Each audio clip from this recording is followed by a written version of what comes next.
여러분, 혹시 이런 상상을 해보셨나요? 수천 년 전 피라미드를 세웠던 고대 문명의 땅, 이집트. 그 위대한 나라의 수도 카이로가 한국의 전동차 앞에서 눈을 떼지 못했다면?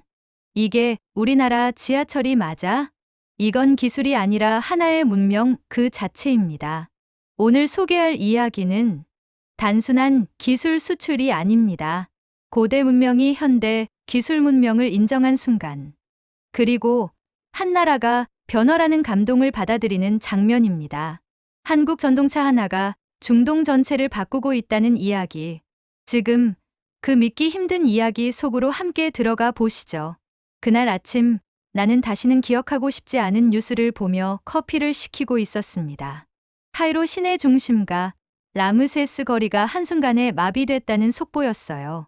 지하철이 고장 나면서 수천 명이 땡볕 아래서 오도 가도 못하게 됐다는 내용이었죠. 길게 늘어진 인파와 택시는 잡히지 않고 무더위에 기절한 노인이 구급차에 실려가는 장면까지 나왔습니다. 이집트는 정말 이대로 괜찮은 걸까요? 안녕하세요. 저는 하이탐입니다. 카이로에서 태어나고 자란 33살의 도시계획 전문가입니다. 이 이야기를 전하게 된 건 바로 그날 제 머릿속에서 뭔가가 툭 하고 부서지는 소리가 들렸기 때문입니다. 우리는 언제까지 과거의 영광만 붙들고 살아야 하는 걸까요? 어릴 적 저희 할아버지는 늘 자랑스럽게 이야기하셨습니다. 하이탐, 너는 위대한 땅에서 태어났단다. 우리 이집트는 아랍을 이끈 나라였지. 그럴 때마다 저는 집 벽에 걸린 나세르 대통령의 초상화를 바라보며 자랐습니다. 1950에서 60년대 가말 압델 나세르. 그는 이집트를 아랍 세계의 중심으로 올려놓았고 실질적으로 지도자로 불리던 인물이었어요. 수에즈 운하를 국유화하며 제국주의와 맞섰고 아랍 민족주의의 상징이 됐습니다. 할아버지는 그 시절을 황금기라고 불렀습니다. 그때는 우리도 스스로를 자랑스럽게 여겼고 진짜 뭔가를 해낼 수 있다고 믿었죠. 하지만 저는 제가 살아온 이집트에서는 그런 자부심을 거의 느낄 수 없었습니다. 지금의 카이로는 어떤가요? 도로는 파손된 지 오래고 대중교통은 하루가 멀다 하고 고장이 났으며 아파트는 외벽이 무너지고 배수 시스템은 비가 조금만 와도 도시를 마비시킵니다. 정치인은 부패했고 행정은 느리며 무엇보다 사람들은 변화를 믿지 않습니다. 원래 그래. 예전엔 좋았지. 이집트는 복잡한 나라야. 다들 그렇게 말하며 고장난 현실에 무뎌져 가고 있었어요. 저도 그랬습니다. 그날 아침까지만 해도 말이죠. 커피잔을 들고 TV를 끄려던 순간 뉴스 화면이 바뀌었습니다. 카이로 지하철 3호선, 새로운 전동차 도입 대한민국 제작. 순간 화면에 비친 전동차의 외형이 눈에 들어왔습니다. 매끈한 곡선, 은색 바디의 푸른 띠. 그 모습은 지금껏 이집트에서는 본 적 없는 스타일이었습니다. 한국이라고? 가까이 다가가 뉴스를 자세히 보니 이 전동차는 대한민국의 현대 로템이 제작했고 카이로 지하철 3호선에 시범 운행되기 시작했다고 나와 있었습니다.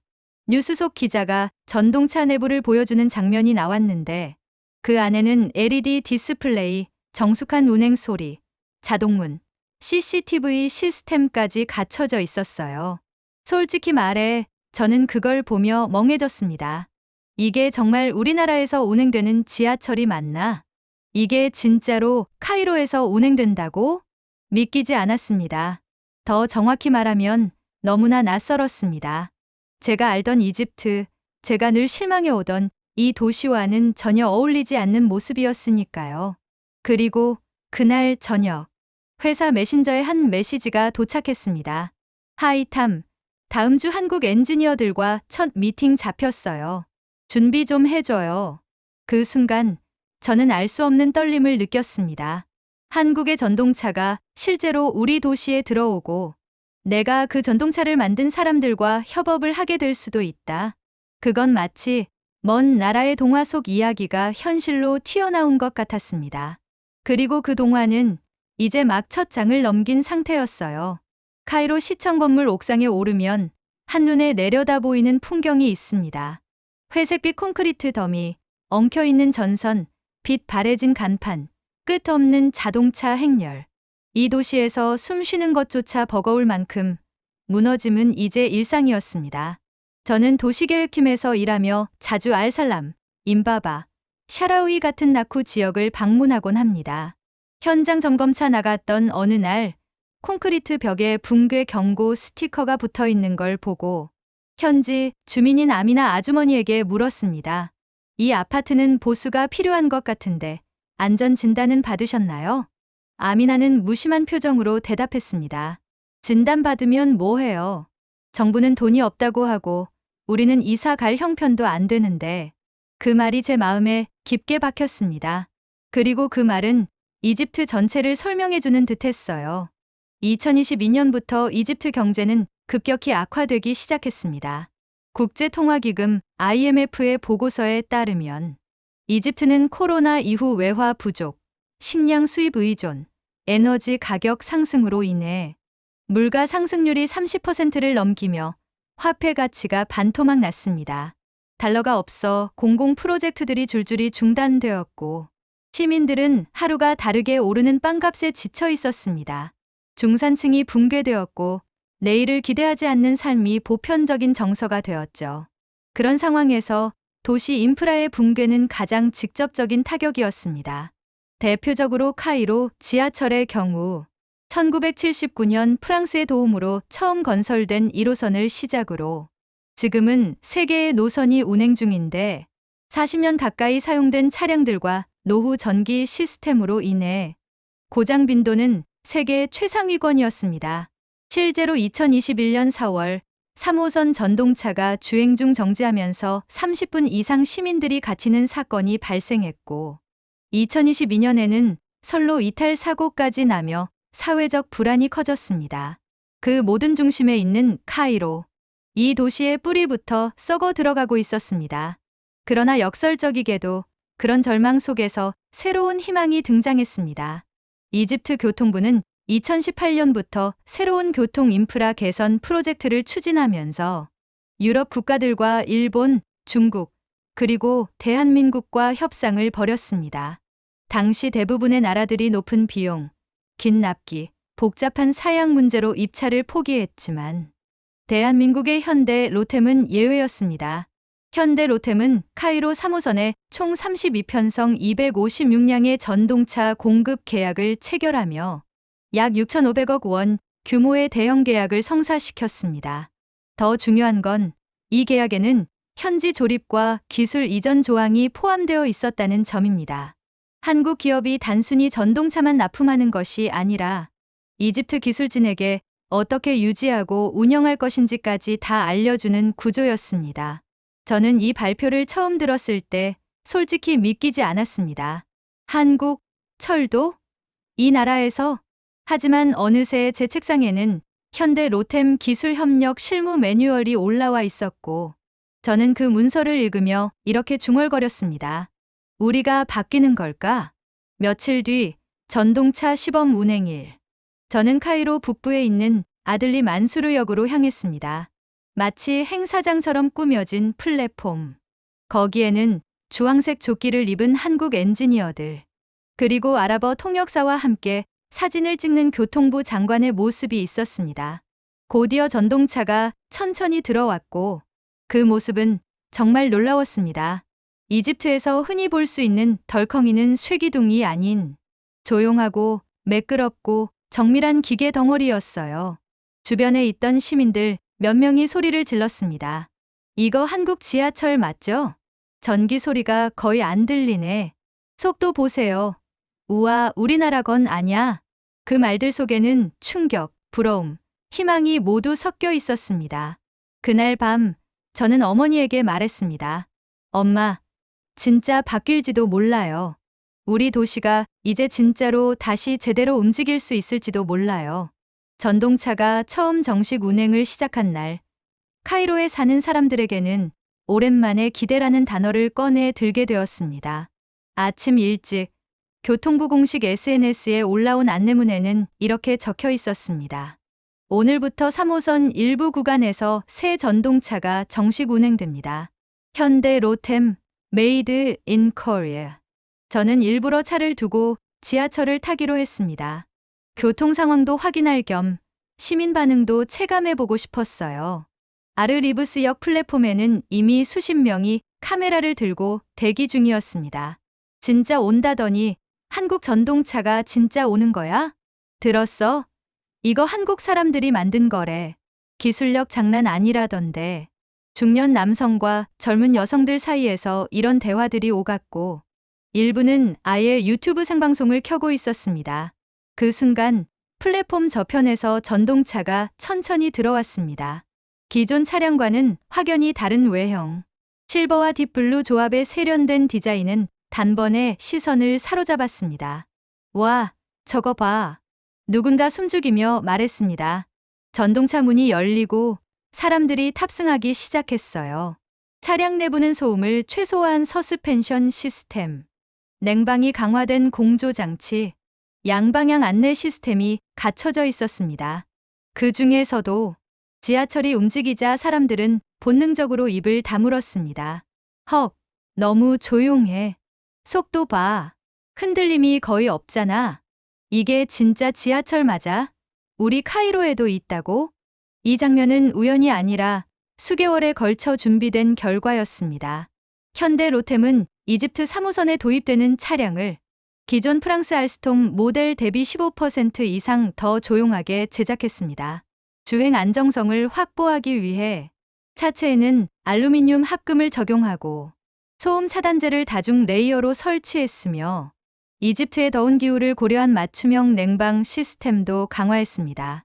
또한 운전실에는 자동 운행 시스템이 장착되어 있어 사고 발생 시 자동 제어가 가능하고 승객 정보 시스템에는 영어, 아랍어, 프랑스어 안내가 동시에 제공됩니다. 이런 기술력에 시민들이 충격을 받을 수밖에 없었던 이유는 이집트 지하철의 기존 문제들이 너무나도 뚜렷했기 때문이었습니다. 예를 들어 기존의 1호선 차량은 브레이크 소음이 너무 커서 승객들이 항상 귀를 막았고 2호선은 여름이면 냉방이 되지 않아 탑승 자체가 고통스러웠습니다. 또한 노후화로 인해 도어, 센서 오작동, 표시 시스템 오류 등도 빈번했었죠. 전동차에서 내리자마자 한 무리의 대학생들이 기자처럼 시민 인터뷰를 하고 있었습니다. 그중 한 명이 제게 물었습니다. 실례합니다. 방금 한국 전동차 타보셨죠? 느낌이 어땠나요? 저는 잠시 생각하다가 이렇게 대답했습니다. 정말로 부끄러울 정도였어요. 우리는 이런 걸 못 만들었다는 사실이요. 하지만 동시에 이집트도 다시 시작할 수 있다는 생각이 들었습니다. 그 학생은 고개를 끄덕이며 웃었습니다. 그렇죠? 저도 타보고 깜짝 놀랐어요. 지금껏 탔던 지하철이랑은 아예 다른 세계더라고요. 며칠 후 SNS에는 시민들의 탑승 후기와 영상이 쏟아졌습니다.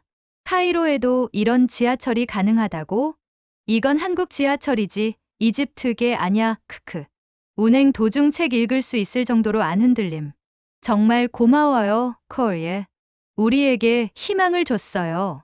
놀라운 건 이 전동차 하나가 사람들의 도시 인식을 바꾸기 시작했다는 점입니다. 시민들은 카이로가 더 이상 과거에 갇힌 도시가 아니라 변화가 시작된 도시로 인식하기 시작했어요. 그리고 저 역시 마찬가지였습니다. 도시계획 전문가로서 평생 느껴온 좌절감. 그 좌절 위에 한국이라는 나라가 기술과 신뢰로 다리를 놓아줬습니다. 한국 전동차가 운행을 시작한 지 한 달이 지나자 카이로 시민들 사이에서는 이상한 소문 하나가 돌기 시작했습니다. 들었어? 교통부가 지금 한국이 어떻게 이런 전동차를 만든 건지 본격적으로 조사 시작한대. 처음엔 루머인 줄 알았어요. 하지만 며칠 뒤 저희 부서에서 회람된 문서를 보고 말문이 막혔습니다. 한국인프라 기술협력 사전 타당성 조사, 우선 검토 분야 철도, 항만 조선, 도시통신. 분명히 공식 문서였습니다. 제 이름도 하단 협업 인력 명단에 포함돼 있었죠. 저는 얼떨떨한 마음으로 한국과 관련된 모든 기술 자료를 찾기 시작했습니다. 그런데 정말 충격을 받은 건 그 기술들이 이미 전 세계가 쓰고 있는 스탠다드였다는 점이었습니다. 첫 번째 조사 분야는 철도 기술이었습니다. 현대 로템은 단순히 전동차만 잘 만드는 게 아니었습니다. 이미 터키 이스탄불, 말레이시아 쿠알라룸푸르, 인도 뉴델리, 브라질 리우데자네이루, 미국 필라델피아 등 20개국 이상의 도시 철도 시스템에 한국 전동차가 운행 중이었습니다. 놀라운 건 그중 상당수가 이집트보다 GDP가 높은 국가들이었다는 사실이었습니다. 왜 이런 나라들이 한국을 선택했을까? 그 이유는 기술력, 정시성, 비용 효율성, 그리고 무엇보다 현지 맞춤형 솔루션 때문이었습니다. 예를 들어 이스탄불은 고지대 경사 구간이 많아 특수 설계가 필요했는데 현대 로템은 그 지역 특성에 맞춘 제동 시스템을 개발해 적용했습니다. 이집트도 상황이 비슷했습니다. 여름 최고 기온 45도를 넘는 극단적인 환경과 급격한 모래바람, 낡은 전력망. 한국은 그 모든 조건을 반영해 차량을 만들었습니다. 두 번째 조사 분야는 조선 및 창만 기술이었습니다. 이집트는 수에즈 운하를 보유한 나라입니다. 하지만 수에즈 운하 통과 선박의 90% 이상은 한국 조선소에서 만든 선박이었어요. 우리가 통행료는 받지만 그 배를 만든 나라는 한국이더군요. 교통부 해운 담당자였던 모하메드는 회의 중 그렇게 말하며 허탈하게 웃었습니다. 부산, 울산, 거제, 그 이름을 가진 도시들이 세계도선 시장 점유율 1위를 차지하는 한국의 산업 메카라는 사실도 그날 처음 알게 됐습니다. 그리고 한국이 스마트 항만 시스템까지 수출하고 있다는 사실은 더욱 충격이었어요. 부산항은 이미 10년 전부터 AI 기반 컨테이너 자동화 시스템을 운용 중이고 물류 효율성은 세계 최고 수준. 이집트의 알렉산드리아 항만과 비교하면 그 차이는 거의 반세기 이상이었습니다. 세 번째 조사 분야는 도시 통신 인프라였습니다. 제가 가장 놀랐던 건 한국의 스마트시티 개념이 도시계획 전공서적에 표준 사례로 등장한다는 점이었습니다. 세종시, 판교, 송도, 이 세 도시를 중심으로 통신, 교통, 치안, 환경관리 시스템이 하나로 통합 운영되는 구조. 심지어 쓰레기통도 IoT 기반으로 가득 차면 자동 알림이 가고 지하에 진공관으로 쓰레기를 이동시킨다는 사실은 말 그대로 미래 도시 같았습니다. 카이로는 아직 수동 수거 트럭에 의존하고 정전은 하루 34회씩 일어나는 상황이죠. 그래서 우리는 진지하게 물어보기 시작했습니다. 어떻게 한국은 1950년대까지만 해도 우리보다 가난한 나라였는데 어떻게 지금은 전 세계에 기술을 수출하는 나라가 된 거지? 마지막으로 우리는 한국의 시스템 운영 방식과 인력 교육 모델까지 검토하게 됐습니다. 현대 로템은 이집트 차량 수출에 앞서 현지 기술자 교육 프로그램을 수립했습니다. 운전사 훈련, 유지 보수 매뉴얼, 긴급 대응 시뮬레이션까지 매뉴얼이 수백 페이지에 달했고 한글과 아랍어, 영어 3가지 언어로 제공되었습니다. 이건 단순한 제품 수출이 아니었습니다. 시스템, 인재, 운영 방식까지 통째로 전해주는 국가적 기술 이전이었습니다. 그날 밤 저는 책상 위에 쌓인 한국 관련 자료들을 보며 마치 이집트의 미래 지도를 다시 그리는 기분이었습니다. 우리가 지금까지 따라가려 했던 모델은 틀렸던 걸까? 진짜 우리가 배워야 할 나라는 이렇게 조용히 움직이던 나라였던 건 아닐까? 한국. 그 이름이 이제는 단순한 브랜드가 아니라 이집트의 가능성을 열어주는 키워드로 다가오기 시작했습니다. 2023년 6월 이집트 행정수도 NAC에서 열린 한 기자회견. 현장에는 이례적으로 국내외 기자 수십 명이 몰려 있었습니다. 단상 위에 선 인물은 카멜 엘 와지르 교통부 장관. 그리고 그의 왼편에는 정장을 입은 한국 엔지니어들. 오른편에는 이집트 정부 기술고문단이 자리하고 있었습니다. 그 교통부 장관이 입을 열었습니다. 오늘 우리는 단순한 교통사업 계약을 넘어서 대한민국과 함께 인프라의 미래를 재설계하는 새로운 여정을 시작합니다. 순간 기자들 사이에서 플래시가 터졌습니다. 장관의 뒤에 있는 대형 화면에는 다음과 같은 문구가 떠올랐습니다. 이집트 도시 인프라 마스터 플랜 한국형 모델 전면 도입 결정. 저는 그 자리에 초청된 실무자 자격으로 앉아 있었지만 손에 들고 있던 메모장이 덜덜 떨렸습니다. 이 발표는 단순한 선언이 아니었습니다. 이집트 정부가 한국식 도시개발 모델을 공식 채택하겠다는 역사적 전환점이었어요. 그 발표 직전까지 몇 달간 저는 정부 산하의 인프라 전략 TFT에 소속돼 있었습니다. 그동안 진행된 보고서를 바탕으로 다음과 같은 결론이 도출됐습니다. 한국의 철도 시스템은 평균 고장률이 10만 킬당 0.8건으로 세계 최저 수준. 항만 물류 효율은 세계 3위 부산항 기준. 도시 안전지수 및 교통통제 시스템 ITS 세계 1위권. 에너지 절감형 전동차 운영으로 운영비용 20% 절감 가능. 한국형 스마트시티 모델은 이집트 기후와 대중구조에 맞춤 최적화 가능.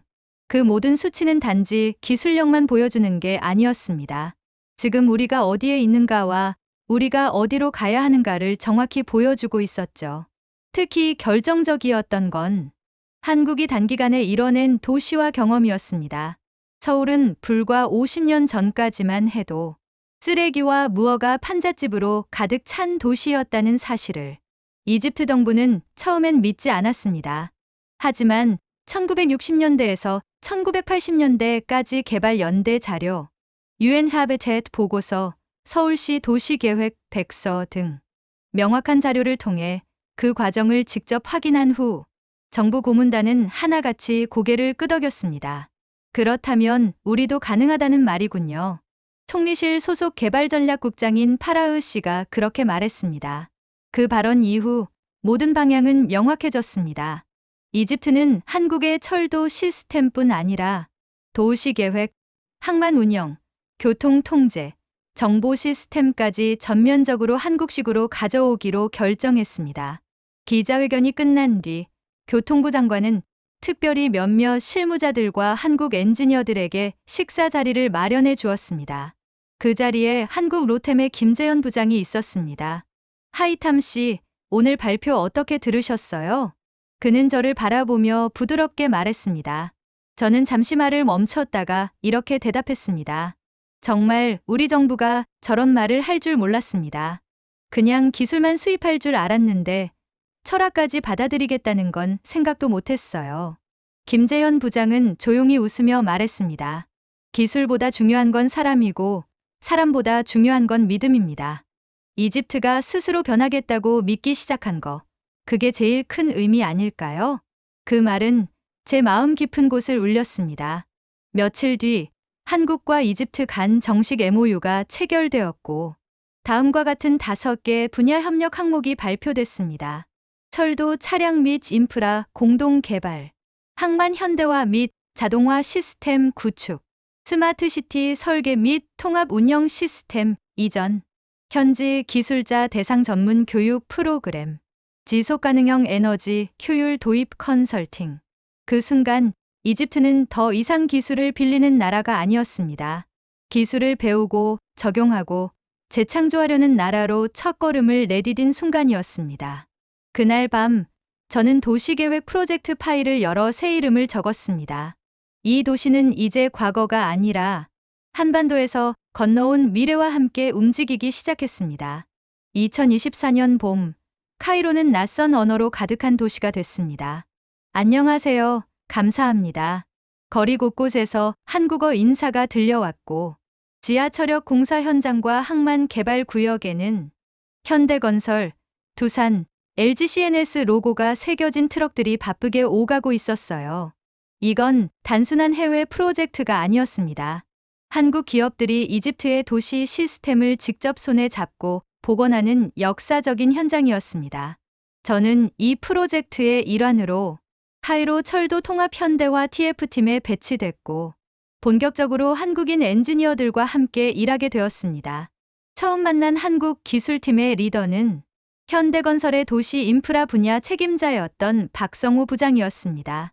그는 카이로 북부 엘 마르기 차량기지의 재건축 현장에서 처음 저를 맞이했어요.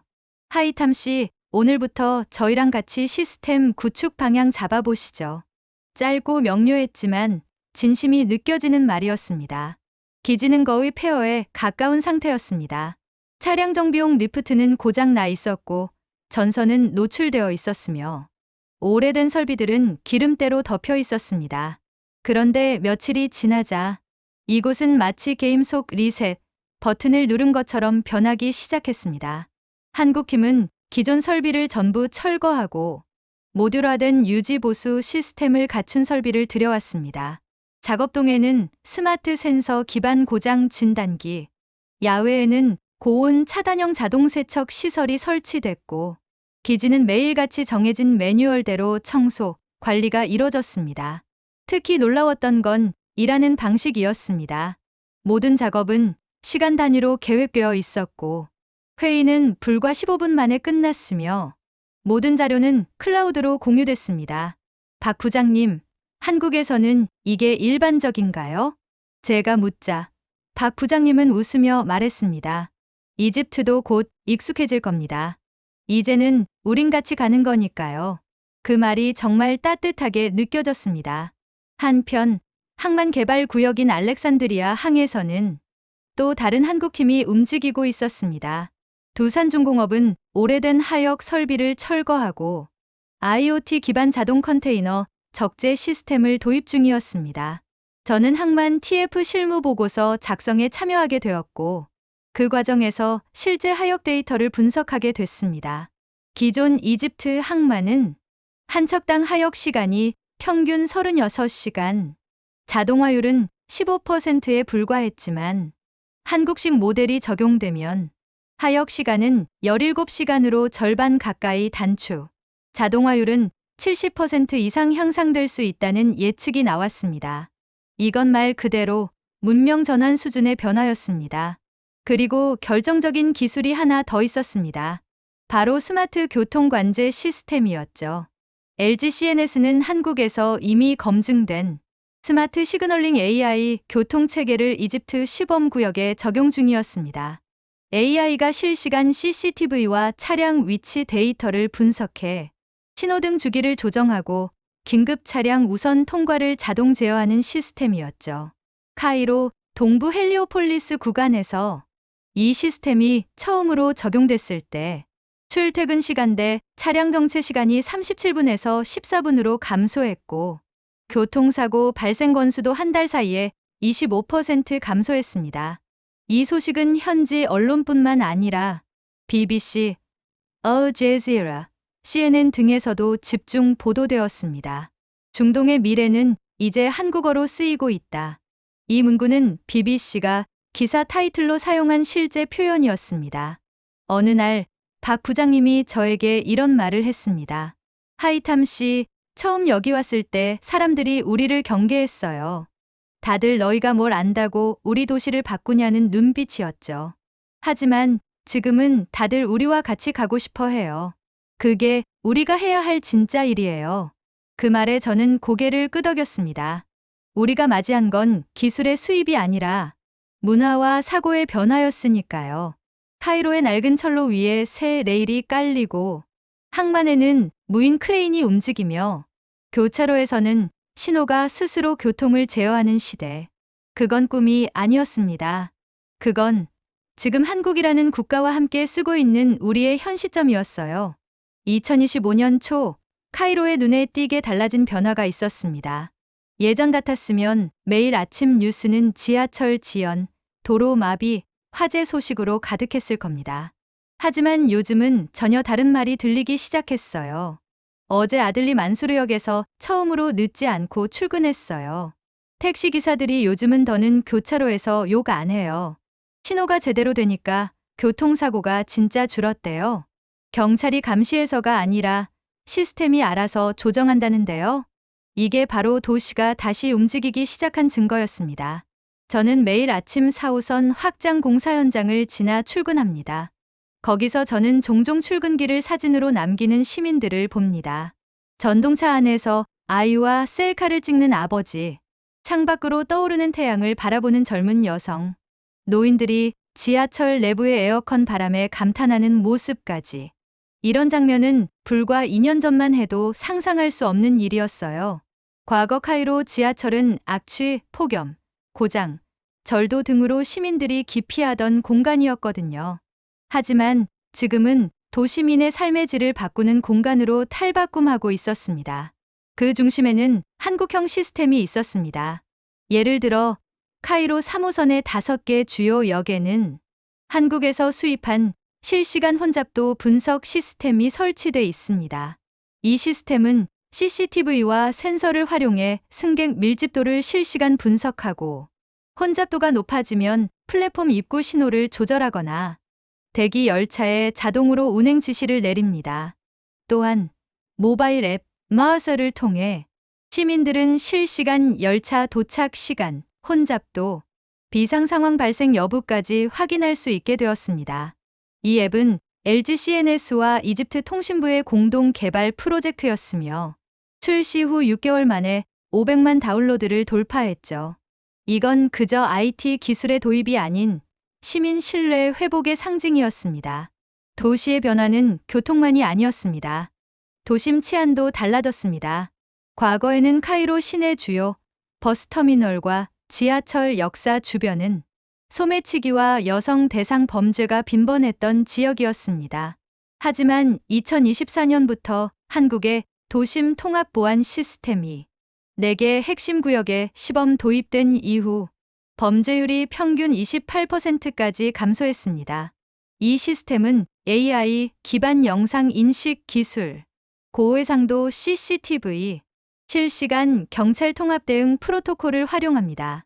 특히 놀라웠던 건 이 시스템이 단순 감시가 아니라 위험 행동을 예측하고 사전에 경고를 보낼 수 있다는 점이었습니다. 경찰청 실무진 중 한 명은 이렇게 말했어요. 이건 단순한 감시가 아니라 도시 전체가 스스로 범죄를 막는 면역 시스템이 생긴 겁니다. 사람들의 삶은 점점 긍정적으로 바뀌기 시작했습니다. 교통 체증이 줄자 출근 시간이 빨라졌고 정시에 도착하는 사람들로 인해 노동 생산성이 15% 증가했다는 보고서도 나왔습니다. 심지어 도심 상점 매출이 평균 12% 증가하며 도시가 소비를 회복하고 있다는 분석까지 등장했습니다. 과거엔 매일 지하철에서 짜증내던 시민들이 이젠 같은 전동차 안에서 서로 양보하고 웃으며 대화를 나누는 모습도 보였습니다. 그 변화는 눈에 보이지 않는 사회적 신뢰, 공공을 향한 믿음이 생겼다는 증거였어요. 어느 날 회사에 새로 들어온 인턴 모나가 이런 말을 했습니다. 하이탐 씨, 한국 덕분에 우리가 변했잖아요. 근데 전 가끔 우리가 한국을 너무 흉내만 내는 건 아닐까 생각도 들어요. 저는 고개를 저었습니다. 모나, 우린 흉내내는 게 아니라 진짜 우리 방식으로 배워가고 있는 거예요. 한국도 처음엔 미국, 일본에서 배워왔지만 지금은 자신만의 시스템을 만들었잖아요. 그 말을 하면서 저는 정말로 느꼈습니다. 한국이 우리에게 보여준 건 기술이 아니라 철학이었습니다.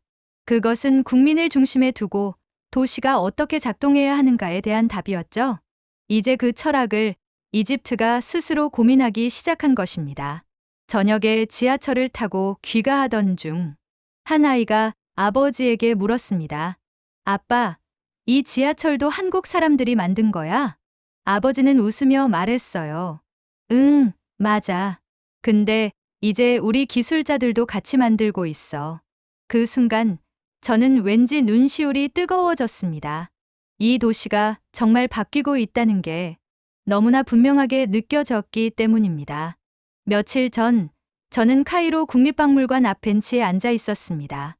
햇살이 부드럽게 바닥을 비추는 오후, 박물관을 둘러보고 나온 한 노인이 제 옆에 앉더니 이런 말을 꺼냈습니다. 하이탐 씨, 우리는 피라미드를 지은 민족이었지요. 하지만 요즘은 한국이 현대 문명을 만들고 있구려.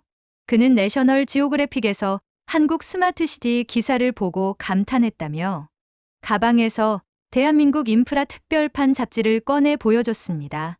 그 표지에는 서울의 야경, 부산 신항의 자동 하역 크레인, 그리고 카이로 3호선 한국 전동차의 모습이 나란히 실려 있었습니다.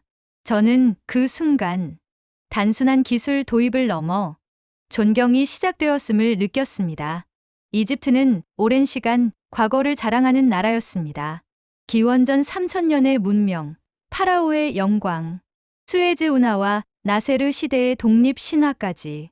하지만 현대에 들어서는 그 과거가 짐이 되기도 했습니다. 현재의 낙후를 외면하거나 변화에 저항하는 명분이 되기도 했지요. 그런 이집트가 지금은 배우는 나라, 열려있는 나라로 바뀌고 있습니다. 그리고 그 변화의 중심에는 한국이 있었습니다. 2025년 9월, 이집트 교통부는 공식적으로 카이로 도시철도 시스템의 표준 운영 가이드라인은 대한민국 기준을 따를 것이라고 발표했습니다. 그날 발표된 문서에는 운영 매뉴얼, 보수 기준, 비상 대응 프로토콜까지 전부 한국어와 아랍어 병기로 표기돼 있었고, 문서 하단에는 이렇게 적혀 있었습니다. 기술 수입이 아닌 가치와 신뢰의 수입. 그건 단순히 계약서 문구가 아니라 이집트라는 고대 문명의 나라가 21세기의 기술 문명을 인정한 공식 선언이었습니다. 주변에서도 이런 변화는 체감되고 있습니다. 카이로 시내 고등학교에서는 한국형 메이커 교육과정이 시범 도입돼 학생들이 IoT, 코딩, 모빌리티를 배우기 시작했고, 한이 기술고등학교라는 간판을 건 학교도 생겼습니다. 거리에는 한글 간판을 단 카페와 편의점이 늘었고, 아이들이 BTS가 아니라 현대자동차 기술 영상을 보며 나도 엔지니어가 되고 싶다고 말하는 시대가 왔습니다. 심지어 이집트 여성 기술인 양성 프로그램에서는 처음으로 여성 기관차 운전사 12명이 배출됐고, 그들 전원이 한국의 시뮬레이션 훈련 프로그램을 수료했죠. 그리고 저 역시 제 삶에서 가장 큰 결정을 내렸습니다. 카이로 남부의 한 도시 개발 프로젝트에 한국형 스마트시티 모델을 제안서로 제출한 것입니다. 그 이름은 이렇게 붙였습니다. New Memphis Egypt's Future in Korean Standard. 도시계획회의에서 그 제목을 본 위원장 파라흐 박사가 고개를 끄덕이며 말했습니다. 고대의 멤피스가 세계의 중심이었다면 이 도시는 현대 문명의 전환점이 되어야 합니다. 그리고 그 중심엔 반드시 한국의 시스템이 있어야 해요. 그 말은 이집트에서 한국이 단순한 협력국이 아니라 새로운 레퍼런스 국가로 받아들여졌다는 상징이었습니다. 지금도 여전히 이집트는 완전히 변하지 않았습니다.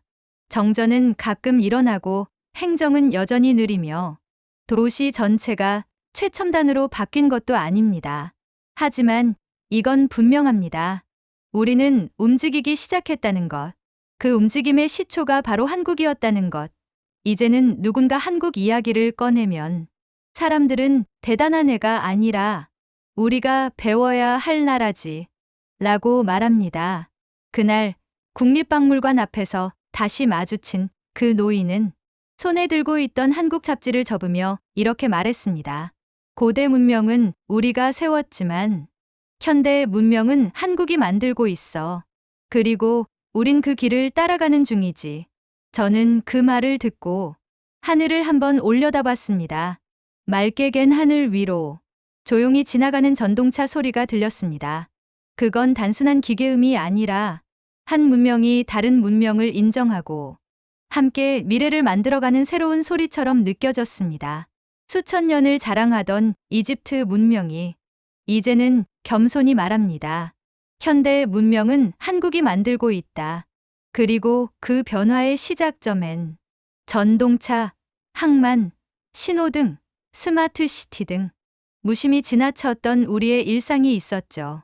이 이야기는 단순히 기술의 우수함을 보여주는 것이 아니라 한 나라가 감동하고 배우고 꿈꾸게 된 과정이었습니다. 여러분, 눈물과 웃음의 감동 사연은 단지 한국인의 이야기만을 담지 않습니다.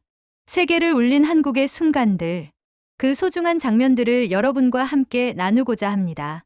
오늘의 이야기가 감동이 되셨다면 구독과 좋아요, 알림 설정 꼭 부탁드립니다. 여러분의 작은 클릭 하나가 세상에 또 다른 감동을 만드는 큰 힘이 됩니다.